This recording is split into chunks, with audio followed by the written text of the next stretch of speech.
Hello everyone, this is Blackfoot Ferret and his cat Tia, looking over the Undertale 5th Anniversary Alarm Clock Winter dialogue messages. I figured already in the spirit of the return of Deltarune, we should look at some of the material that many people might have overlooked. These messages were originally supposed to be part of an app that would release over time to build up to the 5th anniversary, but the app was never completed, so the dialogue was instead spliced onto the website. This dialogue is not only very entertaining, it also contains several lore-relevant items that many people might have missed. And so without further ado, let us begin. Each character has their own section, and we shall start with Toriel. As another note, I've never taken classes of voice actor, and I'm completely self-trained, which will soon be obvious to everyone. This is an exercise in courage for me. Let's do this. Toriel. The most wonderful thing about winter? Oh, it has to be coming home at night with the snow still sparkling, getting out of the cold into a warm, warm house, which is still freezing because a dog is sleeping on the vent. Oh well, that's what fire magic is for. Sans. Whoa, you do that to a dog? Leave. I wanted to knit something for all of my friends. Fin muffs for Undine, a teal warmer for Alphys, a horribly ugly sweater for Sans, mittens for Papyrus, that I suppose he can just wear over his gloves. Oh, Sans is just terrible during the winter time. There was this evil thing he did recently. He intentionally stood outside in the cold until his bones were absolutely chilled, and then he said, "Tori, can we talk about something?" So I leaned down to listen to him, and he just put his horrible freezing hands right on my face. I'm going to start pouring hot water on him before I let him in. The winter party? Oh, we will not discuss this. And that's the end of Toriel's section. Next character, Napstablook. Oh, I like winter. You can go out to a great big field where it's all quiet, let the snow fall right through you until you're buried deep in a snowbank. I wouldn't do that if you weren't a ghost. When it gets freezing outside, and I am feeling a little melancholy, I sometimes like to have a cry, in which my tears turn into beautiful ice crystals. Oh, sometimes so beautiful it just makes me cry even more. Mettaton wants to hire me for his ski resort, crying to ice up the slopes with my tears. Oh, I always wanted to do that. And now Papyrus. Winter? Now that's my time of year! As in, it's essentially default to me, so it doesn't really excite me that much. But this year was very special. We were able to put on a big holiday celebration for all our friends! All sorts of people came to the party bearing gifts. For example, Undine and Alphys brought a pair of treats. Undine brought a container of our famous spaghetti, which, when it was opened, seemed to only contain flames. And Alphys brought a cookie tin containing a small fire extinguisher to wash it down with. Much merriment was had gathered around the television, watching seasonal specials like Mettaton Saves Santa Claus and Mettaton the Red-Nosed Reindeer. I noticed Asgore getting teary as he watched. He must have been stunned by the raw emotional beauty of the 30-minute long dance sequence in the middle of every movie. Make a note here, we later learned that something in those shows caused Asgore to tear up. As the night progressed, Miss Toriel got very rowdy. No, it's Miss Toriel, which does not convey marital status. I think she had too much eggnog. She started drawing hair on my brother's head with a marker and singing holiday songs very loud, but replacing lyrics with cursed words. She kept trying to get Alphys to sing with her, holding her little yellow arms and waving them back and forth. We ended up locking her in the garage where she fell asleep. She looked kind of bad just laying there, so I put a cloth over her and some candelabras up top to make her match the decor. At the end of the night, Sans was curled up on the couch, sleeping in his clothes, as usual. Come on, Sans! You don't even have a blanket! It's dishonorable to sleep without a blanket! Remember that Papyrus doesn't sleep, but Sans does for some reason. Sans also seems very reluctant to take off his outfit. But he didn't hear me, so I had to put a blanket on him myself. So, pathetic, isn't it? A grown man getting tucked in, without even telling me a bedtime story. What a mess. Bottles and confetti everywhere. Broken eggs and spears on the floor. One of Mettaton's legs lost in the confusion. Sans had better help me clean this. I had half a mind to wake him up. But seeing Sans sleeping so soundly made me think he never said so, but I think he was happy to celebrate the holidays with so many friends. I can't remember the last time he was able to do that. Maybe after a day like this, he was having a nice dream. So I let him sleep. But he better not expect me to clean up next time by myself. That good dream was my present to him. Apparently Sans does not sleep very well, so having a good night's sleep was a rare exception for him. Either that or he's usually away, so he doesn't usually get to party with friends. I remember that Sans used to be Grillby's #1 customer, because he'd always buy all the food, and then perhaps go on missions off-screen that we weren't privy to. And now, the man. Sans! Which is cool, huh? Well, that's putting it mildly. This winter, Papyrus threw a holiday party for everyone. He pretty much set up everything himself. Honestly, I'm pretty proud of him. All I helped with was deboning the food. So I removed the bones, put in the cake, the salsa, the guac dip, the punch, that's where it ends. Oh yeah, he even made a welcoming puzzle for the party. A giant labyrinth made of ice, snow, and musical ornaments. To baffle and confound his friends with holiday cheer. You had to get through it to get to the front door. I think Asgore got lost in there for a while. London had to go save him. She found him huddled around a homemade fire, eating a fruitcake like it was a memory, a military meal ready to eat. I think everyone else kinda came through the back door. This is something I've always wondered about Papyrus. He says some of the stupidest things imaginable with an excellent vocabulary. Is he really that dumb, or is he just faking it? Making an elaborate maze like this that could confound most people is evidence of the latter. Not gonna lie, the party was kind of a mess. But you know, isn't that nice? Starting something's half the deal. Nothing happens if you don't reach for the stars. Or at least that's what he's always saying constantly, trying to wash his hands in his giant sink. I'm actually confused here of whether he's talking about Asgore or Papyrus. Probably Papyrus. Alphys. I'm not really a huge fan of winter. The days getting shorter is a huge letdown. Plus, when I get cold, I tend to start moving and talking in slow motion. Cold-blooded. Fortunately, this winter, I had a brand new, extremely efficient space heater. I mean, a nice space to put the heater in, too. I put it in a hole in the floor, and then put a table over it. Then covered the table with a blanket to the floor. It's really nice putting your legs underneath. What's more, the heat tends to attract cute kitties. And by that I mean, I found Catty sleeping under there. I didn't even invite her over.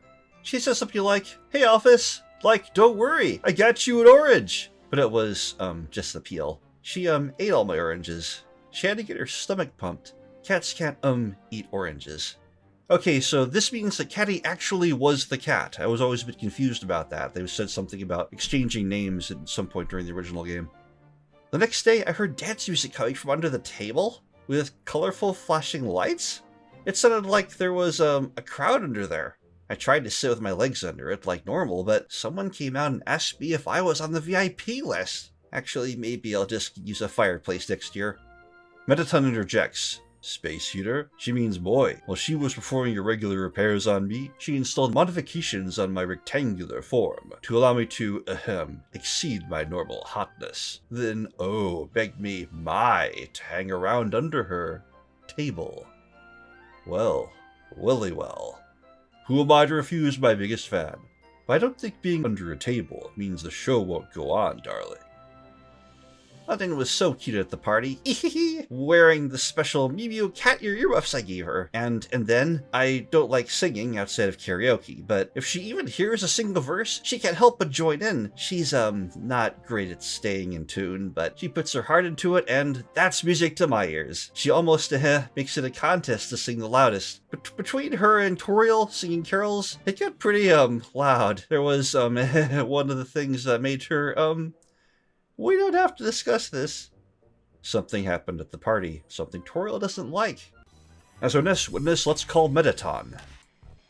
House looking barren? Tired of tacky tinsel? Why top your tree with a 5-pointed star when you can top your tree with a TV star? Try MTT Holiday Ornament. MTT Brand Ornament will rotate and dance. MTT Brand Ornament can speak several poorly digitized phrases. Warning, MPT Ornament may destroy other ornaments out of jealousy. Warning, do not antagonize MPT Brand Ornament. Warning, if MPT Brand Ornament escapes, call the authorities immediately. Do not taunt Happy Fun Ball. Papyrus' holiday party? Oh yes. I was just offering to Miss Toriel, Miss again, a sample of my MPT Brand Super Adult Winter Eggnog, when, out of the corner of my optical sockets, I spied a certain pink-haired hussy in the kitchen uninvited, pouring Bluky a cup of ghost juice in a most unrefined manner, and generally making an incorporeal mess all over the floor. Oh my stars. Look, darling, if you can't properly lift a teacup delicately with the tip of your high-heeled boots, then just turn 360 degrees, ending up facing the same way you were before, and walk directly in front of you out to the door. I'm sure you'll have a better time in the mind maze. Apparently that's what Papyrus built. Then, George Takai. Oh my. She had the absolute robotic gall to challenge me to a chainsaw duel. Please, darling, I would never engage in such barbaric activity when it's not being recorded. But still, she escalated the situation, pouring ghost juice into my smile sensors. It wasn't even a flavor I liked. Not that I know anything about ghost juice flavors. The situation had gone flipsy-dipsy, darling. So we decided to settle things as responsible adults, with bombs and various bullets, you know. I ended up so dazzled by my own moves, I can hardly recall the details of the event. But I remember Alphys and Undyne peeling us off the floor, my head lying on Alphys' extremely small knee. Where's Napstablook? I asked. Stop pretending to die dramatically. They left. They left? Why? I asked, dying dramatically. They don't like fighting. Mew and I looked outside, our hands conspicuously close on the window pane. Lukey was out there, crying, tears forming into beautiful ice crystals. I felt a strange feeling, 2 of them. 1, a pang of regret, and 2, I bet it would be really popular if they could cry up ice from my ski resort. Alphys went back to the living room with Undyne, leaving Mew and I alone in the kitchen. Undyne, she sure is happy with Alphys, huh, Mew? She said, forcing a smile. Yes, and Alphys, she sure is happy with Undyne, I said with a dazzling grin. Pause. And so we stood there in silence, drinking ghost juice that neither of us could taste. Is the love between Mettaton and Mew? Tune in next time. But our next witness is Undyne. My favorite thing about winter? It's gotta be the winter sports! Snow wrestling, snow basketball, snow football, and of course, snow hockey! The last match we all played was unforgettable! Me, Asgore, and Sans versus Alphys, Toriel, and Papyrus. Action, betrayal, teamwork! It could have been a movie! A disaster movie, maybe. Hey, what the heck are you doing in my monologue? I was the referee, darling. Ref, all you did is sit on the side of a super tall chair, taking selfies with giant sunglasses on! I can't help but the sun sparkling off the ice highlights my natural beauty. Natural? Anyway, it was a great match! Everyone had a blast! Alphys was running from you and yelling the whole time. You gotta tackle the person with the puck? Which got accidentally stuck to the stick from the cold. Really? I thought she was just playing really well. Ha ha ha! Bursting from the ice like a shark didn't help her either. Look, I wanted her on my team, but Papyrus chose her first. Don't worry, Alphys. I won't let you get picked last. I was going to pick her, Papyrus. I was going to. Seems Undyne loves to win. Speaking of Papyrus, he was on me the whole match. Almost literally. He kept tackling me the whole time. But he put on so much protective gear, he just bounced off me with a noise like a squeaky toy. When he did get the puck, he just passed it back to Alphys. Except for once when he passed it to Sans, because he forgot they weren't on the same team. Sans gave it back though. Sans. That's right, I was playing with a handicap too, you know. My teammates were barely playing. Toriel and Sans just stood at the center of the ice, slapping their hockey sticks together over and over and saying stuff like, "Is this how you play? Is this how you play?" while pretending not to understand the rules. Meanwhile, my other teammate, Asgore, ended up falling into a fishing hole in the ice, getting his, legs stuck inside. I was, so into the game I didn't notice, and he, didn't really say anything, so anyway, I eventually pulled him out. Only to discover some king had been written on his behind in magic marker? Okay, mystery, who did that? I'm voting for Undyne herself, but she seems a little surprised here. She was the one who burst through the ice. Eventually, Alphys got a headache and we had to take a break to watch Mew's virtual streamer event. So I decided to swap teams around to something more fair. Everyone against me! They agreed! We will not lose, Undyne. We'll show you the power of love and hockey! Papyrus rallied his team together for a huddle to discuss strategies. Or so they thought. Ha ha! You left yourselves wide open! I knocked everyone down like bowling pins and scored repeatedly. The game timer reached the 3/4 point in a flash. Ha ha ha! 77 points to 0! You thought you could win? I laughed at everyone's face individually while flexing. Then Papyrus looked dejected. The power of love wasn't enough. Damn it, Papyrus! I went too far! I was about to apologize to him when suddenly Sans scored a goal behind me? Then he went over to Alphys, humming, and did some kind of finger-pointy, arm-crossy dance? Alphys pushed him away and told him to stop being cringe culture. That is the Fortnite default dance. So Fortnite is a thing in this world. Then Papyrus had the puck! I was gonna steal it when Toriel tackled me from the side, letting him score! You've got guts, old lady! Though it wasn't too bad being pinned by something so fluffy. And so it kept going! Toriel tackling, the puck suddenly disappearing. Papyrus scoring, Sans dancing, Alphys and Asgore watching videos. Wait, Even Alphys scored at one point. Alphys, I thought you weren't playing! I just wanted to know what it felt like. Finally, only a few minutes left in the match! 199! Bite your nails, bite your fins! It was all down to this as we squared off on the ice. Then, a little white dog showed up and stole the puck. Nobody could catch the damn little thing. Ended up running in circles, turning in and out of the goal, racking up hundreds of points. Eventually, it dropped the puck in front of Papyrus, wagging its tail, and then smashed it into the sky! The puck, I mean. The dog jumped after it, up into the light of the sun, and never came down. Our final score? 199 to 255. Winner, dog. How does that count? So, nobody won? What the hell was the point of all that struggle? Everything seemed lost. Until Toriel took out a thermos and poured everyone some warm alphabet soup. You know, relaxing on a snowy blanket next to the heater, drinking homemade soup together after a tough match. Kinda makes you feel like everyone's a winner, right? Haha, psych! Screw that dog! I won! I totally won! Did you just call me the heater?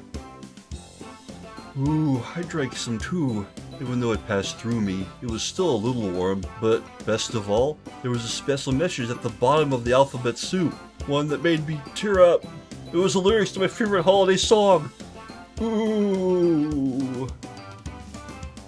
That's a lot of Cheerios. Alright, this is the part where we have to start listening really closely. We have 2 left, and we start with Flowey. Golly, the best part about winter?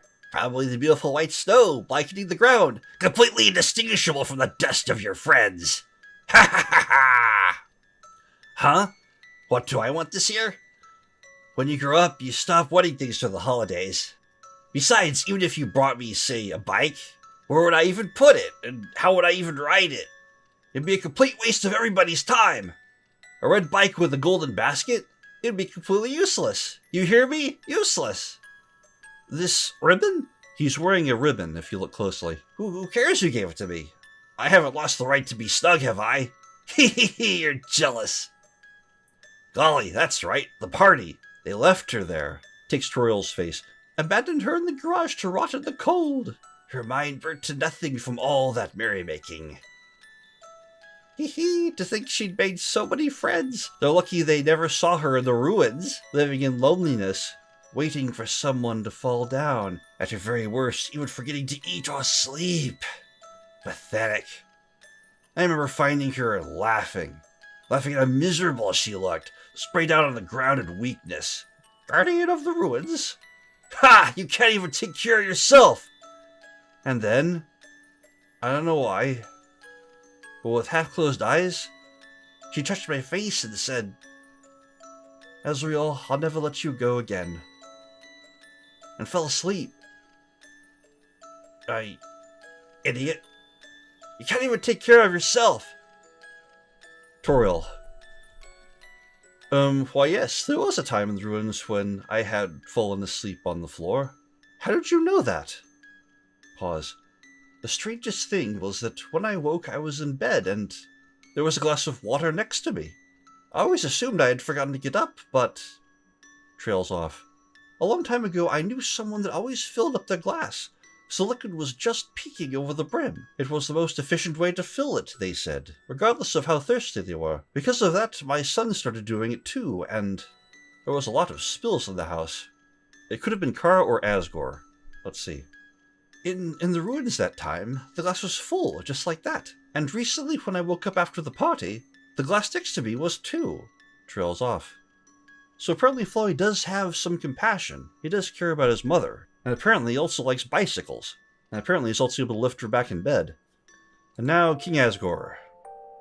I like Santa Claus. He's a nice old man that never changes. No matter how cruel everything gets, he laughs calmly and confronts the people of the world. Don't you think he's a bit like a superhero? To tell the truth, I was never an excellent leader, but I think I might be a nice Santa Claus. Ho ho ho ho! Though I cannot fit inside the chimney. Last time I tried, I just got stuck. They ended up drawing a face in my behind. Gee willikers. Rudy loved the holidays, you know. Around that time of year, he put on his glowing red nose, and we'd walk into the night together, placing presents side by side in the snow. Pause. I was his Santa. He was my Rudolph. Remember when Asgore was tearing up about the Mettaton, the red-nosed reindeer earlier? I can still hear him tapping on his door frame, saying, "Don't forget the mistletoe, big guy," as I walked into his snowed-in cottage, with a warm slice of fruitcake on the table, his youngest daughter peeking shyly from round the corner, implied to be Noelle. For a little while, it was like another home. I knew him for a long time. Even when I first met him at Hotland University, there are areas of underground we haven't seen yet. He always called me Big Guy. As time passed by, one day, he started looking older than I. I remember him saying, "Guess I have to call you Little Guy now, huh?" Then he paused and said, "Nah, you'll always be Big Guy to me." "You wanna know why?" "Why?" I asked him. "Because, Gory, you're bigger than me, stupid!" They just kept laughing. "Physically bigger, idiot! Ha ha ha ha!" What a funny man. I was there for it all. His youth, his marriage, his fatherhood, and then suddenly, one day, he fell down. Rudy, I was never able to show you the sun. Recall that Rudolph Holiday is alive in Deltarune, but he's sick and in the hospital. Asgore keeps thinking, but Rudy would be happy to see our world today. His daughters get to grow up in the sunlight. This is after the barrier broke. Youngest one has such a kind face. That would be Noelle again. I think she'll make many new friends. Isn't that nice? Asgore, the heck are you standing alone in the cold? I finished putting out all the presents. Not much for me to do now, I'm afraid. What? Are you kidding? Come on, we're about to light up the tree. Oh, of course. Golly, it's quite a large one this year. Ho, ho, ho. Yeah, haha, I smashed a few together to make a super tree. Super tree? Look, Asgore, matching red scarves. Matching? With who? Me and my... Where'd he go? That was Flowey. Apparently Papyrus is still talking to Flowey. Alright everyone, time to flip the switch. 3, 2, 1... Lights on! Oh, how wonderful! This tree, it's beautiful! Yeah, there's even a decorated one with lights over here. Wow, that tree is also beautiful! Here everyone, a cup of warm soup. Whoa, you really filled it up, huh? Of course, it's more efficient that way. So it sounds like Asgore was the one who thinks that's sufficient. It is, isn't it? Hey everyone, let's sing carols! Oh, shall we? Don't forget the star at the top of the tree. Oh, it's a winter miracle. Get down from there. Get down from there. Mew Mew, cue the dance music.